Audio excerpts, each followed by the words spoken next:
with God in these prayer rooms, in all that we're doing missionally. And so I just felt like it was this is a bit of a waffle, isn't it? No, it's a good answer. Good. I'll do it a bit punchier. Ready? Mm-hmm. The reason I'm doing this interview is because in the thank yous at the beginning of the first one, you called me Wogan Heasley. So I did. I'm here with my Wogan-like skills to kind of draw some of the magic out of you. Now, Pete, I remember you at Chichester writing Red Moon Rising. Which was a long time. It seems like forever ago, and I think at the time we were probably a little bit doubtful whether anybody would read it. Thanks, Brian. No, but now it's. I mean, this is how good it is. I actually found a copy in a charity shop the other week, and if your book's gone into charity shops, that must mean people have read it, got rid of it. It's on a second cycle. But I know, I don't know if that is a compliment. But so what? What you're saying is someone so didn't like Red Moon Rising, they put a copy in a charity shop. No, what I'm saying is, thanks, Brian. For it to be recycled, there must be a lot of them out there, which means you must have sold a lot. But it's been translated into... You should get into advertising. I tell you what, the copies are going to fly off the shelf. It's been translated into how many languages? 15? Oh, I don't know. I've lost count. It's true. When I wrote Red Moon Rising, I did it because Sammy, my wife, was very sick. I couldn't travel and speak and tell people that cool stuff was happening with 24/7 prayer. And frankly, I didn't have any money, and a publisher said, we'll give you a bit of money if you write the story down. And it's just gone all over the world, and it's been translated into so many languages. My mum came across a copy of Red Moon Rising in Slovakian in a little village church, and I didn't even know. So, just a little while ago, someone said 5 people in Brixton prison are reading Red Moon Rising. So it's just amazing the way the book's got out there. And obviously I've read it, and I've loved it. And a whole generation of people who used to come to Ibiza and places like that used to turn up, and they would say, the reason I'm here is because I was inspired by Red Moon Rising. Yeah, so, wow. But I guess I'm not really... Red Moon Rising is a 15 or a 10-year-old book. You've now just written... forgot the name. So what Brian has so far told you is, number one, Red Moon Rising is so popular you can find it in the occasional charity shop, and I've written some other book he can't remember the title of. So Pete, hang on a minute. Pete, get it off your chest, Brian. Dirty Glory. Why have you written a second book now called Dirty Glory? Well, you've written Red Moon Rising, but now you've written a second book, Dirty Glory. Why write a second book about the work and the movement of 24/7 prayer?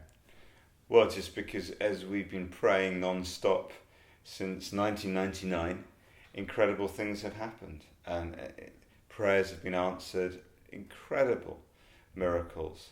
People have been mobilised in mission, new ministries have been born, people's lives have been changed. And it's such a privilege just to take some of the best stories, the really extraordinary... There are stories in Dirty Glory that will fry your noodles, just unbelievable things that God has done. And, the Bible got written because people took the time to write down the stories of what God was doing. And we just wanted to do that. We wanted to get the stories out of answered prayer, really because, firstly, we want to inspire people to pray. And we want to teach them how to pray. But also, we want to get people excited. I think everyone knows they should pray, but it can often be difficult. It can often feel like a heavy thing. And I think when people read these stories, they'll think, wow, God's alive, God's real, prayer's powerful. How do I get involved? So, obviously our prayer as at Dirty Glory has the same kind of impact as Red Moon Rising. We've called it Red Moon Chronicles 2. And it's part of the ongoing story of 24/7 around the world. So in 10 years' time there'll be a third one, hopefully. But yeah, who knows? I guess even off the back of Red Moon Rising, a lot of the inspiration for a lot of people was a little piece that you put in there around Ibiza, which greatly inspired Tracy and myself. And we moved and went and lived in Ibiza and did all sorts of things with this crazy movement that we're part of, 24/7 prayer. And having been back in the UK for a couple of years, reading this book, it made me want to go again. Not necessarily back to Ibiza, but it reignited a fresh call in my own heart to live dangerously, to live wildly, to sell it all out for God and to trust Him and to go. And I love the line, go where your best prayers take you. So that sense, which I think the book really does capture, that sense of prayer and mission, that sense of it working together and the flow of actually we're not really just a prayer movement locked away on our own in some sort of room, but you've managed to capture this sense of prayer is dangerous, prayer is exciting, and it will lead you into a lost and broken world. And so it ignited something in me. So I was, I'm so pleased, because when you're writing something, it's quite a solitary experience, and you never really know if it's communicating. And a lot of people who have read early editions have said to me, well, I just wept my way through it. So I think there is power in these stories. I can't take credit for that, because it's God that answers prayer, and many of these are other people's stories of what God's doing. There's a fair bit of Sammy and me in there as well. But I suppose, Brian, my prayer is that what you've just said will be multiplied in thousands of lives, that they will connect with the message of Dirty Glory, and they will give themselves afresh to the Lord Jesus. You know, the world is full of bad news, depressing stories. What we need to do is feed ourselves with inspiration and encouragement that reminds us Jesus is alive, His kingdom is advancing, there's purpose and destiny for our lives, and we can make a difference in the world.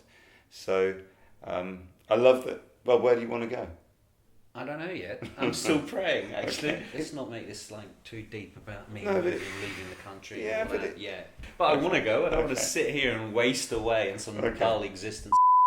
It is true, isn't it, that even as I've had the privilege of telling your story in Dirty Glory, right, that when you went to Ibiza, a lot of people sort of thought, oh, what a big sacrifice. You know, you were leaving a church that loved you, a salary. We couldn't give you any money.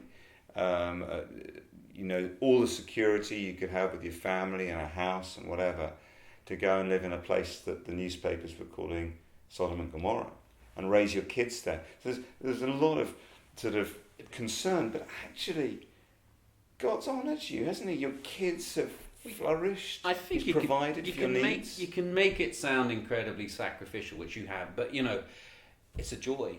That's what I found. It was a joy to go. It was a joy to explore mission and prayer. And, oh, for goodness sake, just out of my phone.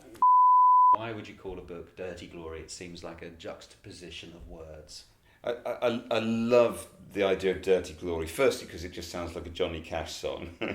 But secondly, it's quite rich theologically, because, you know, the incarnation means that God, holiness, glory itself, became flesh, was crucified, lived amongst us, got His feet dirty, got His hands dirty. So there's something that of God that is very close, and for sinful, weak, ordinary people like us, it's amazing that we can be filled with the Spirit of God, caught up in the purpose of God. I think the other thing is that when I look at 24/7, we are kind of a bit dirty. We're very ordinary. We're not posh. We're not kind of very good at being holy, to be honest. But we are passionate, and I think we know that we've experienced something of the glory of God in prayer rooms, in warehouses, and nightclubs, and backstreet bars, and our approach to mission is about kneeling in the gutter. It's about getting our hands dirty and seeing the glory of God in people who might not even believe in God yet, and then Christ in you as the hope of glory. So, you know, understanding that in ordinary dirty people we can find the glory of God. And I was struck that time and time again in the book you tell story after story of normal broken individuals who you and I know who have gone and done wonderful things. And just give us a highlight, one story, one thing that you've really enjoyed writing about, that you enjoyed putting in there. I love telling the story of Kelly Teetsort from the buckle of the Bible Belt, who moved her whole life to reach out to a walled city, a centre of mafia-run prostitution in Mexico, Boys Town. And just the courage, and her story is so moving. You know, she spent, I think it was 15 months just praying without any results. And then she got the breakthroughs. And there are stories of, you know, drug dealers coming to know Jesus, and of just extraordinary miracles. And that's a classic example of the glory of God in a very dirty place, a sort of place that many people, in fact Christians, did say you shouldn't go there. We can actually live more glorious, more holy lives in the context of sin than in religious environments. Jesus saved his toughest words, not for the messed up people, but for the ones who thought they were holy. And so let's roll up our sleeves, let's get our hands dirty, let's get engaged, and that's where we'll experience the kingdom of God coming. I guess from where I'm sitting, people really need to read this book. And I'm not just saying that because you're my friend or because I'm in it or because we're part of 24/7 prayer. I think this is a key book for people to read, to inspire people to live differently, to live gloriously amongst mess. What reason would you give for people to, have I just given it? No, I think my prayer is that people who struggle with prayer or struggle just with being good Christians, just feel sinful, feel messy, can read this book and realise God can use them powerfully, that his grace is bigger than any mess that we get into. And also that this book will help people who are a bit apathetic to get passionate in prayer, and then people who are good at prayer to really engage with the poor and the lost and the marginalised and make a difference.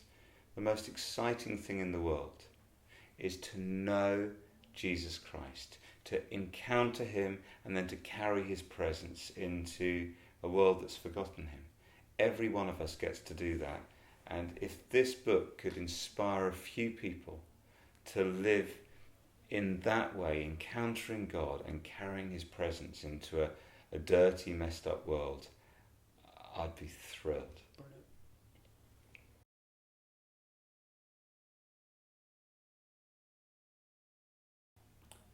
And in terms of dirty glory, what do you think of the room?